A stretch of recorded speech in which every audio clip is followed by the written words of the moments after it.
Le stress est la maladie du siècle. C'est un business de plusieurs milliers de dollars. Mais Jésus a dit, je suis venu pour que vous ayez la paix. C'est ma paix que je vous donne. Donc, vous avez la paix. Si vous êtes un chrétien, vous avez la paix en vous. Si vous avez reçu Christ comme votre sauveur, vous avez reçu le prince de la paix. Il vit en vous. La paix est en vous. J'ai donné un exemple la nuit dernière sur comment, s'il y a une tempête, la couche à la surface d'une masse d'eau aura des vagues, des ondes et du mouvement. Elle n'est pas douce et calme, mais très en profondeur. Cette eau est toujours aussi calme qu'elle puisse l'être. Et si nous nous regardons comme cela, il y a toujours quelque chose qui souffle à la surface de nos vies. Mais la paix est définie comme étant un cœur calme, et donc, quoi qu'il arrive dans nos circonstances, nous pouvons maintenir un cœur calme. Maintenant, je vais juste dire que je crois que c'est plus facile pour certains que pour d'autres. Ah, je voudrais dire que ce n'est pas juste, mais de toute façon, Dieu nous crée tous différemment et nous devons tous apprendre comment... Il y a quelque chose qui est difficile pour tout le monde. Donc, pour mon mari, c'est très facile d'oublier ses soucis et de ne pas s'inquiéter, et alors il a été une image parfaite de paix à travers nos 48 ans de mariage. Moi, en contrepartie, j'étais accrochée désespérément à propos de quoi que ce soit tout le temps. Donc, ça n'a pas été aussi facile pour moi, mais j'ai appris comment être en paix.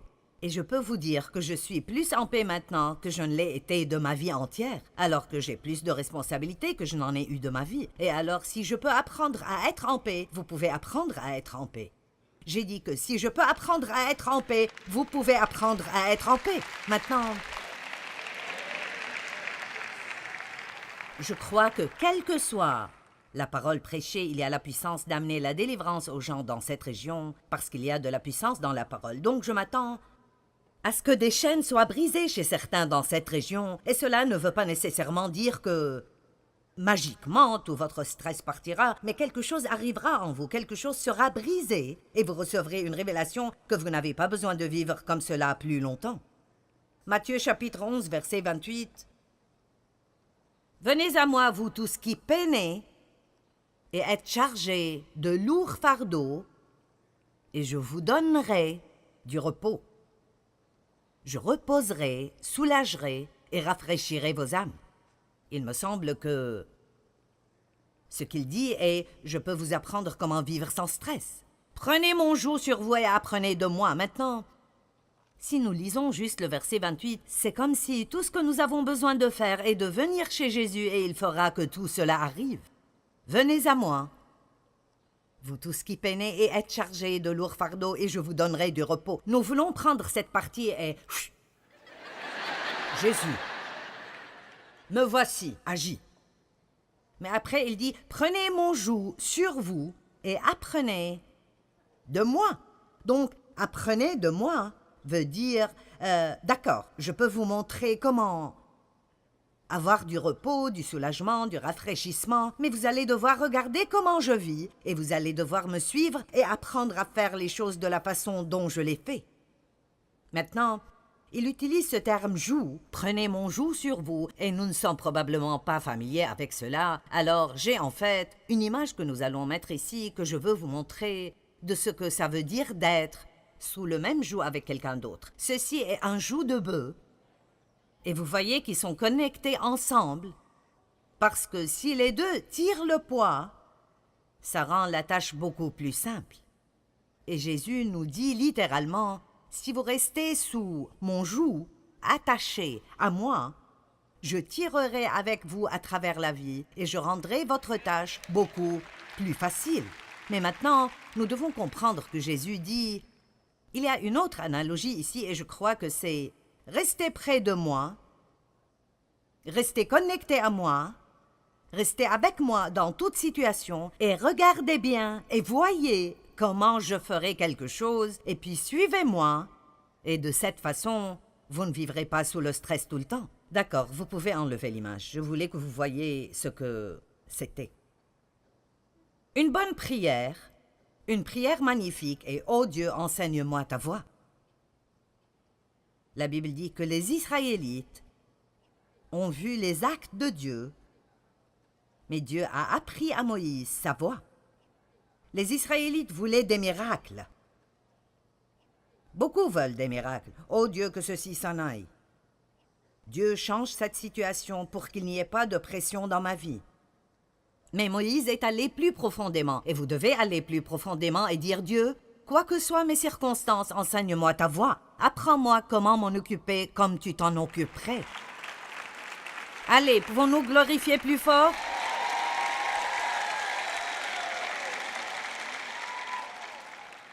J'ai dit la nuit dernière que j'ai passé une grande partie de ma vie à essayer de changer les gens. Si je n'aimais pas ce que Dave faisait, j'essayais de changer Dave. Vous aimez tous vos enfants, mais vous n'aimez pas toute leur personnalité, et alors, j'avais des enfants que j'aimais, mais je n'aimais pas vraiment tellement leur personnalité. Celui avec qui j'avais le plus de problèmes était juste comme moi, et c'est toujours un cauchemar qui attend d'arriver. Oh. Alors j'essayais de les changer, de changer Dave, de changer mes enfants. J'essayais de faire grandir mon ministère, et j'essayais encore et encore et encore, et ça ne marchait pas. Ça ne marchait pas du tout. Et Dieu ne voulait pas tout changer autour de moi, et je ne veux pas vous gêner quand je vous dis cela, mais quelqu'un doit vous le dire. Dieu ne veut pas tout changer autour de vous, il veut vous changer à vous. Je sens que je suis attirée dans cette direction.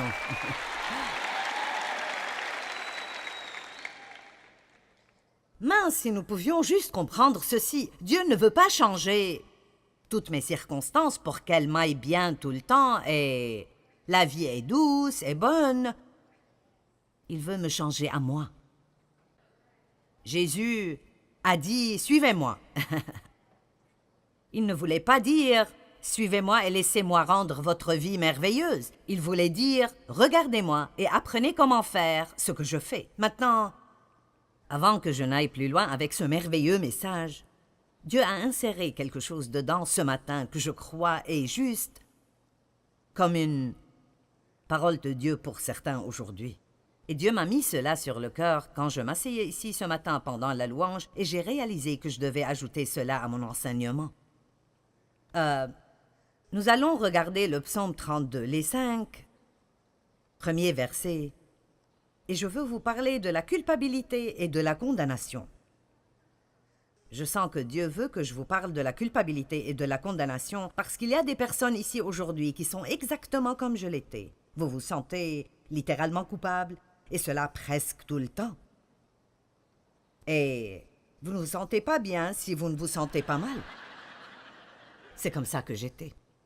J'ai grandi en me sentant coupable parce que mon père abusait de moi, et j'ai pris cela avec moi dans la vie, et alors, même après avoir confessé mes péchés, je me suis toujours sentie coupable.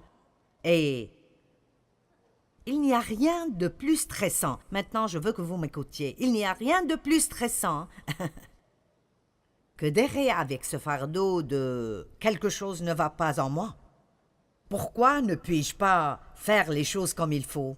Cette sensation vague que Dieu est énervé contre vous, qu'il n'est pas satisfait avec vous. Et je crois que, quoi que je vous enseigne d'autres, c'est ce que je sens que j'ai vu ce matin, quoi que je vous enseigne d'autres à propos de comment vous occuper du stress, si vous ne comprenez pas ce point en premier, alors tout le reste dans la vie vous déprimera totalement parce que nous nous sentons déjà si vaincus et si mal à propos de nous-mêmes, parce que nous ne pouvons pas tout faire comme il faut, puis tout le reste de ce qui vient nous fait tomber facilement. Dieu m'a donné un exemple une fois d'un autocuiseur. Et je ne sais pas si les gens les utilisent autant qu'ils le faisaient, mais ma mère avait un autocuiseur et je vous dirai cela, c'était une marmite folle.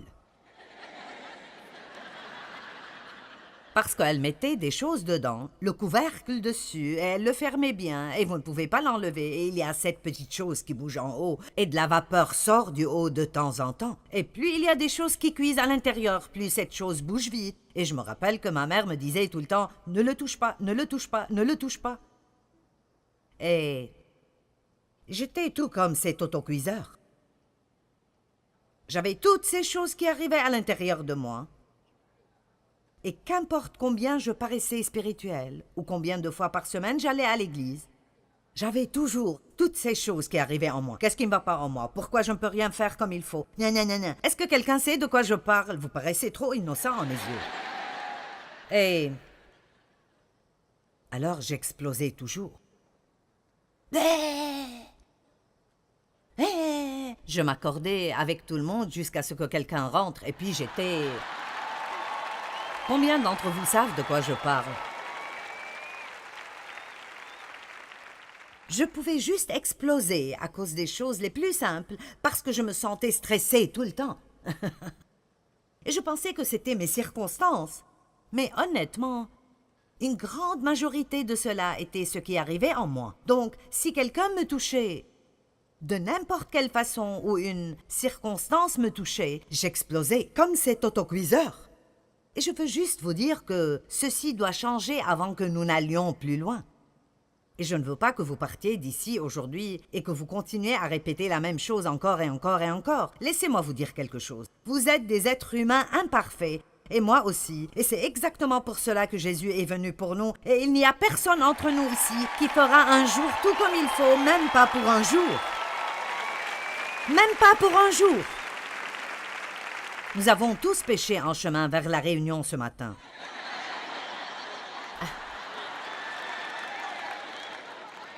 Nous péchions en chemin. Je veux dire, vous savez, la Bible parle de péché dans les pensées, les paroles et les actes. Je ne peux pas vous dire que toutes mes pensées étaient belles aujourd'hui. Mais Dieu merci, je sais comment les chasser maintenant. D'accord, Psaume 32, ceci est pour quelqu'un ou un groupe de personnes, des personnes qui regardent à la télé. Comprenons ceci. Psaume 32, verset 1. « Béni, heureux, fortuné et enviable, l'homme pour qui le pardon de ses fautes est donné continuellement, dont le péché est pardonné. Béni, heureux, fortuné et enviable l'homme au compte de qui l'Éternel ne porte pas le péché et qui est exempt de duplicité. Tant que je taisais ma faute, avant de confesser, je m'épuisais à gémir sans cesse à longueur de jour. Le jour et la nuit, ta main s'appesantissait sur moi, ma vigueur m'abandonnait comme l'herbe se dessèche l'été. C'est là, pause et pense calmement à cela. Êtes-vous prêts pour cela? Verset 5. Je t'ai avoué ma faute, je n'ai plus caché mes torts. J'ai dit, je reconnaîtrai mes péchés devant l'Éternel, je révélerai le passé jusqu'à ce que tout soit dit. Alors, tu m'as pardonné instantanément la culpabilité et l'iniquité de mon péché. Pause et pense calmement à cela. Tu m'as pardonné instantanément, pas juste le péché, ne manquez pas cela, la culpabilité. La culpabilité. Écoutez, si Dieu a enlevé notre péché, qu'y a-t-il pour toujours nous sentir coupables? Vous ne devez pas vivre sous la condamnation. Je pense que parfois nous pensons que c'est religieux de nous haïr nous-mêmes. Eh bien, je suis juste un raté. Non, écoutez, vous devez mettre la robe de la justice et lever votre tête et savoir que vous êtes la tête et pas la queue. Dieu vous aime. Vous êtes au-dessus et pas au-dessous. Vous êtes loin par Dieu. Amen. Vous avez ce dont quelqu'un d'autre dans ce monde a besoin. Vous n'allez jamais vous débarrasser des fardeaux du stress dans votre vie si vous ne commencez pas à avoir une bonne attitude envers vous-même à l'intérieur. Donc, si vous ne vous aimez pas vous-même, alors vous devez vous réconcilier avec vous-même, parce que où que vous alliez le reste de votre vie, vous y serez. Et si vous ne pouvez pas vous réconcilier avec vous, tout le reste sera difficile. Est-ce que quelqu'un a besoin de cela? J'espère que quelqu'un avait besoin de cela. Donc, quand Jésus a dit « Venez à moi et apprenez de moi », l'une des premières choses que Jésus nous enseigne est de recevoir son pardon et de ne pas vivre sous la condamnation. Maintenant, 4 choses que Jésus a faites pour s'occuper du stress. Vous dites « Jésus a eu du stress ?» Eh bien, je veux dire, partout où il allait, quelqu'un essayait de le tuer. Nous n'allons pas reprendre cette liste de nouveau. Judas l'a trahi pour 30 pièces d'argent. Pierre l'a renié. Vous parlez d'avoir vraiment une mauvaise journée? Numéro 1, il se confiait en tout à Dieu. 1 Pierre 2, 23. Certains d'entre vous sont stressés à propos de choses dont vous ne pouvez rien faire à leur propos et seul Dieu peut le faire et vous devez les donner à Dieu. Vous devez les laisser et les laisser tomber et les donner à Dieu et cela inclut votre passé, votre futur, vos enfants et tout le reste de ce qui vous gêne. 1 Pierre 2, 23, j'aime cela. Quand il était injurié et insulté, il ne ripostait pas par l'injure ou l'insulte. Quand on le faisait souffrir, il ne dit aucune menace de vengeance, mais il remettait sa cause lui-même et tout le reste entre les mains du juste juge. J'aime ce verset, je l'ai sur le mur de mon bureau, pour me rappeler de faire confiance en Dieu dans tout, les petites choses, les grandes choses, et lui faire confiance dans ce qui arrive avec moi. Ce que je reçois, Dieu, dépend de toi. Si je ne le reçois pas, tu as une raison. Si quelqu'un me maltraite, alors je ne perdrai pas ma vie à le haïr, je te ferai confiance. Vous devez apprendre à faire confiance en Dieu dans toutes petites choses parce qu'en fait, la confiance est la réponse à toute frustration. La deuxième chose que Jésus a faite est de prier. Il allait toujours, en quelque sorte, loin de la foule pour prier. Il se levait tôt pour prier. Parfois, il priait toute la nuit.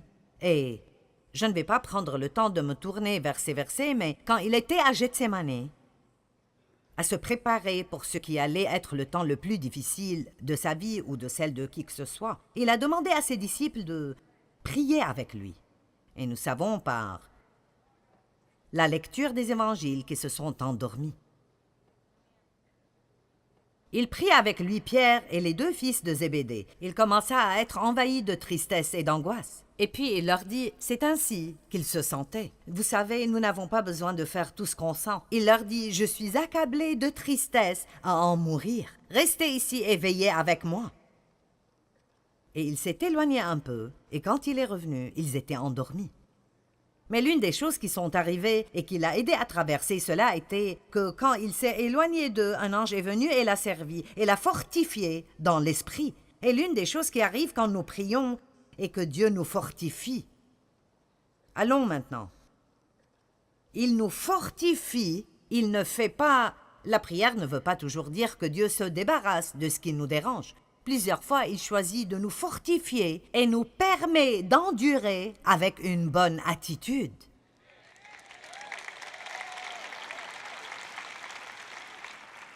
Et ça m'a pris longtemps pour accepter cela, parce que je ne voulais pas devoir passer par là, je voulais que Dieu s'en débarrasse. Amen. Et la troisième chose que Jésus savait faire pour l'aider avec ce facteur du stress, il savait quand se taire. Oh. Jean chapitre 14, verset 30. Jésus a dit, je ne parlerai plus avec vous plus longtemps, car le prince, le dominateur, le gouvernant de ce monde vient. Il n'a pas de prise sur moi. Il n'y a rien en moi qui lui appartient, il n'a pas de puissance contre moi. J'ai enseigné sur ce verset beaucoup de fois et il m'émerveille toujours. La Bible dit dans Ésaïe 53 que, comme un agneau mené à l'abattoir, il n'a pas ouvert sa bouche. Et je me demande combien de fois nous avons lu ça et nous n'avons aucune idée de pourquoi la Bible dirait cela. Savez-vous combien c'est difficile de garder la bouche fermée quand vous êtes sous pression?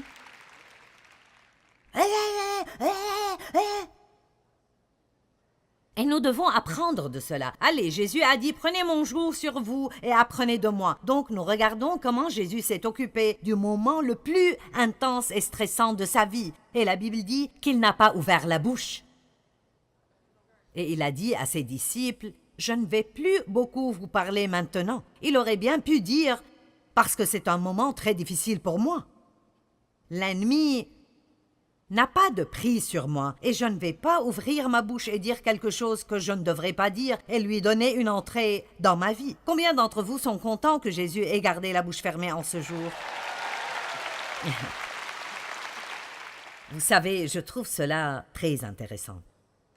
Et puis Matthieu chapitre 27, Versets 12 à 14. Mais ensuite, quand les chefs des prêtres et les responsables du peuple vinrent l'accuser, il ne répondit rien. Alors Pilate lui dit, « Tu n'entends pas tout ce qu'ils disent et la gravité des choses dont ils témoignent contre toi. » Mais il ne répondit point. Mon Dieu, c'est si difficile de ne pas essayer de convaincre les gens que vous êtes une bonne personne. Je ne sais pas pour vous, mais je trouve que c'est difficile de ne pas me défendre. Mais tu ne comprends pas, tu ne comprends pas, tu as une mauvaise image de moi. Calme-toi et laisse-moi te convaincre que je suis une bonne personne. Jésus n'a pas répondu. Il n'a pas répondu, et encore devant Pilate et Hérode, il est resté silencieux pendant l'accusation. Je ne dis pas qu'il n'y a jamais eu un moment pour parler pour vous-même, mais très souvent ça empire juste les choses. Jésus était sur la croix. Ceci est étonnant pour moi. Jésus était sur la croix pendant 5h59. Pendant ce temps, le récit de ce qu'il a dit est un total de 41 mots en grec qui deviennent 51 mots en anglais. Dire ces mots a pris approximativement un total d'1 minute. Donc, pendant 5h58 de son temps sur la croix, il était complètement silencieux. Amen. Et puis la 4e chose que Jésus a faite, qui est un grand remède contre le stress, est qu'il pardonnait rapidement.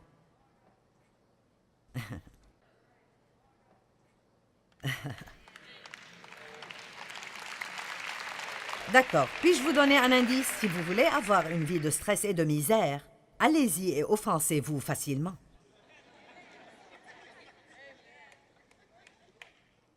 Continuez de dire « Eh bien, je n'y peux rien, je suis juste susceptible. Je suis juste une personne susceptible, je suis blessée facilement. » Eh bien, arrête. Tout le monde peut facilement être blessé s'ils le veulent. Sur la croix, Jésus a dit « Père, pardonne-leur parce qu'ils ne savent pas ce qu'ils font. » Sur la croix. Et sûrement, s'il peut pardonner aux gens pour cela, alors nous pouvons nous occuper des choses de tous les jours qui viennent vers nous. Je ne sais pas ce que vous attendiez que je vous dise quand je vous ai dit que j'allais vous enseigner comment vous débarrasser du stress, mais ça ne fera pas une once de bien. Vous pouvez vous débarrasser de toute source, tout ce que vous pensez être la racine de votre stress, et si vous restez plein de culpabilité et vous restez énervé contre les gens, et vous vous inquiétez à propos de ce que tout le monde pense, et votre bouche travaille tout le temps, vous allez toujours être stressé, parce que le stress ne vient pas de ce qui arrive autour de nous, c'est ce qui arrive en nous. Amen? Eh bien, vous devriez être plus heureux que vous ne l'êtes, mais je vais continuer. Actes chapitre 24, 16, je veux que vous regardiez cela, je pense que c'est un bon verset. L'apôtre Paul a dit cela. Il a dit, « C'est pourquoi je m'applique sans cesse et je me discipline en mortifiant mon corps, en tuant mes affections charnelles, mes appétits du corps et les désirs du monde, en m'efforçant dans tout aspect pour garder une conscience pure, irréprochable, sans blâme, sans offense devant Dieu et devant les hommes. » J'aime cela. Paul a dit, « J'ai travaillé sur cela. » Ce n'est pas une chose qui vous tombe dessus, c'est une chose que vous devrez vous lever et faire exprès chaque jour. Chaque jour, je vais devoir dire non à ma chair. Chaque jour, je vais devoir me discipliner.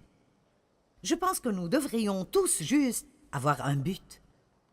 Soyons tous d'accord pour avoir un but. Unissons-nous tous et voyons si nous pouvons donner à Satan une crise de nerfs.